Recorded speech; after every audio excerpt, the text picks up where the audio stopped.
Baik, Assalamualaikum warahmatullahi wabarakatuh. Kita mulai ke materi distribusi obat untuk kelas 10 farmasi. Ya. Pertama, pengertian distribusi. Distribusi itu adalah rangkaian kegiatan dalam pengeluaran dan pengiriman obat-obatan yang bermutu, terjamin keabsahan, serta tepat jenis dan jumlah dari gudang obat secara merata dan teratur untuk memenuhi kebutuhan unit-unit pelayanan kesehatan. Kemudian tujuan distribusi. Distribusi itu tujuannya apa sih?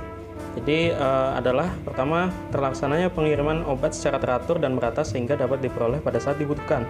Kemudian terjamin kecukupan dan terpelihara efisiensi penggunaan obat di unit pelayanan kesehatan, serta terlaksananya pemerataan kecukupan obat sesuai kebutuhan pelayanan dan program kesehatan. Jadi intinya di sini tujuan distribusi itu adalah pertama tepat barang, kemudian tepat kualitas, tepat kuantitas, tepat waktu, dan tersebar merata. Jadi maksudnya tepat barang itu apa? Tepat barang artinya kamu pesan PCT ya, yang diantar adalah PCT, bukan obat yang lain. Jadi jika ada pesanan untuk PCT tablet, jangan dikasih PCT sirup seperti itu. Kemudian tepat kualitas ya. Jadi kualitas itu dari barang harus tetap terjaga selama proses distribusi. Kalau tepat kuantitas artinya pemesanan itu harus dilayani sesuai dengan kuantitasnya atau jumlah barang yang dipesan. Kemudian tepat waktu artinya harus didistribusikan atau disalurkan sesuai waktu yang sudah ditetapkan sebelumnya. Terakhir, tersebar merata artinya distribusi itu harus mencakup semua wilayah di negara ini. Selanjutnya kegiatan distribusi. Distribusi itu dibagi dua sebagai kegiatan distribusi rutin dan distribusi khusus. Distribusi rutin itu artinya ya kegiatan distribusi yang kamu lakukan secara rutin. Jadi kayak mencakup kebutuhan pelayanan umum di unit pelayanan kesehatan. Seperti perencanaan distribusi, penetapan frekuensi pengiriman obat, atau frekuensi itu keseringan ya. Kemudian penyusunan peta lokasi, jalur, dan jumlah pengiriman obat. Jadi peta lokasi itu kayak misalkan kamu dari Jawa Barat gitu pengen mengirim sampai ke Jawa Timur misalkan, atau dari DKI Jakarta pengen ke Kalimantan, itu kan harus ada jalurnya, misalkan jalur darat atau jalur udara atau jalur laut gitu. Kemudian dari jumlah pengiriman obat itu kita bisa menentukan juga nanti mengangkutnya pakai apa. Jadi apakah pakai mobil losbak biasa atau pakai truk atau pakai kontainer atau melalui jalur udara gitu kan. Seperti itu. Kemudian secara umum ada 8 cara distribusi dalam garis besar. Distribusi artinya kan penyaluran. Jadi biasanya dari produsen ke konsumen atau dari produsen ke user gitu ya. User itu pengguna.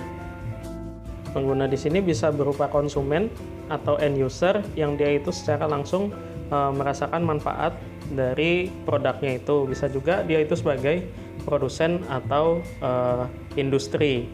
Jadi dari produsen bahan baku ke produsen produk seperti itu. Jadi kalau jalur antara produsen dan konsumen ya, itu namanya distribusi atau penyaluran ya. Distributor itu bisa berupa pengecer, bisa berupa pedagang besar ya, baru ke pengecer. Bisa juga dari pedagang besar langsung ke produsen lagi ya. Jadi kalau pedagang besar itu nggak boleh menjual langsung ke konsumen. Ada juga agen. Jadi agen itu ada di atasnya pedagang besar dan langsung dari produsen. Jadi dia dapat barang itu langsung dari produsen tertentu. Jadi agen itu ya, dia menjual dengan harga yang sangat murah, tapi terbatas pada produk dari produsen tertentu. Kelebihannya dari agen itu, dia bisa langsung ke konsumen, tidak seperti PBX. Jadi secara ringkas ya, yang di tengah ini adalah namanya proses distribusi. Kemudian kalau jalur distribusi untuk obat seperti apa? Jadi kalau untuk obat itu distribusinya dibagi dua. Jadi distribusi obat keras dan distribusi obat bebas dan obat bebas terbatas. Jadi dari industri farmasi ya, itu bisa ke PBF atau singkatan dari pedagang besar farmasi. Di sini namanya distributor. Dari PBF bisa ke PBF lain.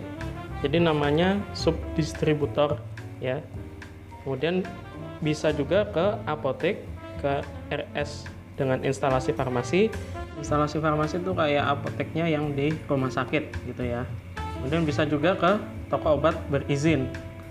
Bisa diperhatikan di sini toko obat berizin itu tidak bisa menyalurkan obat yang obat keras ya. Karena penanggung jawabnya bukan seorang apoteker. Kemudian dari sini bisa ke GFK atau gudang farmasi kabupaten atau kota, nanti diteruskan ke puskesmas, bisa juga langsung ke pasien. Tapi ingat, untuk PBF itu tidak bisa langsung menyalurkan ke pasien gitu ya. Kemudian pedagang besar farmasi atau PBF. PBF itu apa sih? PBF adalah perusahaan berbentuk badan hukum yang memiliki izin untuk pengadaan, penyimpanan, penyaluran obat, dan atau bahan obat dalam jumlah besar sesuai ketentuan peraturan perundang-undangan. Ini dari Permenkes 1148 tahun 2011.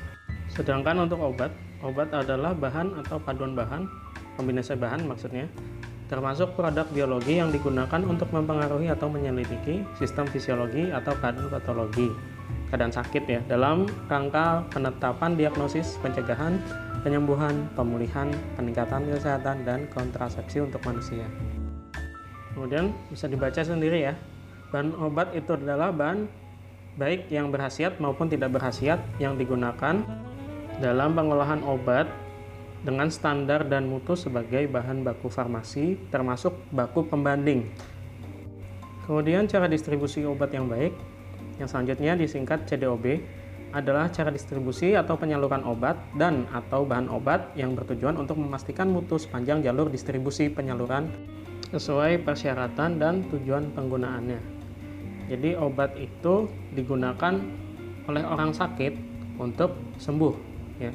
Jadi jangan sampai cara distribusi ini membuat kualitas obat menjadi tidak seperti kondisi awal di mana obat itu baru keluar dari pabrik atau industri. Kemudian persyaratan dari PBF ya. Pedagang besar farmasi wajib memenuhi persyaratan sebagai berikut. Pertama, dilakukan oleh perusahaan yang berbentuk badan hukum. Kemudian memiliki NPWP, memiliki asisten apoteker atau apoteker yang bekerja penuh bagi PBF penyalur obat jadi, sedangkan penyalur bahan baku harus apoteker. Di sini perlu saya revisi ya. Jadi yang benar itu untuk obat jadi maupun obat bahan baku obat harus apoteker dua-duanya yang jadi penanggung jawab. Kemudian anggota direksi tidak pernah terlibat pelanggaran ketentuan perundang-undangan di bidang farmasi dan memiliki bangunan dan sarana untuk pengelolaan, termasuk sarana laboratorium pengujian khusus untuk PBF penyalur bahan baku obat. Tata cara penyaluran. PBF hanya dapat melaksanakan penyaluran obat keras kepada PBF lainnya, apotek, dan institusi yang diizinkan oleh Menkes. Institusi itu apa saja? Bisa jadi dia itu instalasi farmasi rumah sakit, bisa juga ke puskesmas, ya.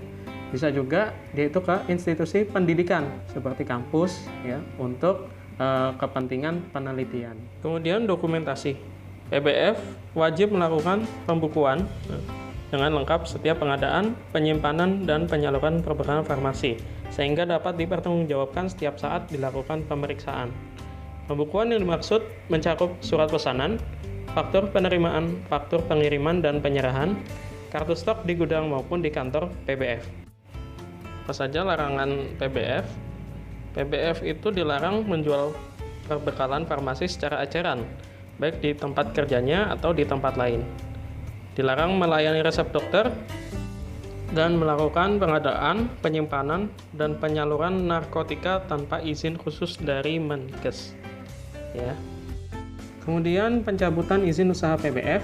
Izin usaha PBF akan dicabut ketika 1. Tidak mengerjakan apoteker sebagai penanggung jawab ya. Ini saya revisi, apoteker, tidak asisten apoteker. Kemudian tidak aktif lagi dalam penyaluran obat selama 1 tahun atau tidak lagi memenuhi persyaratan usaha sebagaimana ditetapkan dalam peraturan. Artinya izinnya tidak diperpanjang seperti itu, atau tidak lagi menyampaikan informasi PBF selama 3 kali berturut-turut. Artinya tidak melakukan pelaporan ke Dinkes selama 3 bulan berturut-turut di pelaporan penggunaan obat, dan atau tidak memenuhi ketentuan tata cara penyaluran perbekalan farmasi sebagaimana yang ditetapkan. Di sini peraturannya merujuk ke cara distribusi obat yang baik atau CDOB. Sekian dari saya. Semoga bisa dipahami. Jika ada yang kurang paham, bisa langsung ditanyakan kepada saya. Terima kasih. Sekian. Mohon maaf bila ada kesalahan. Assalamualaikum warahmatullahi wabarakatuh.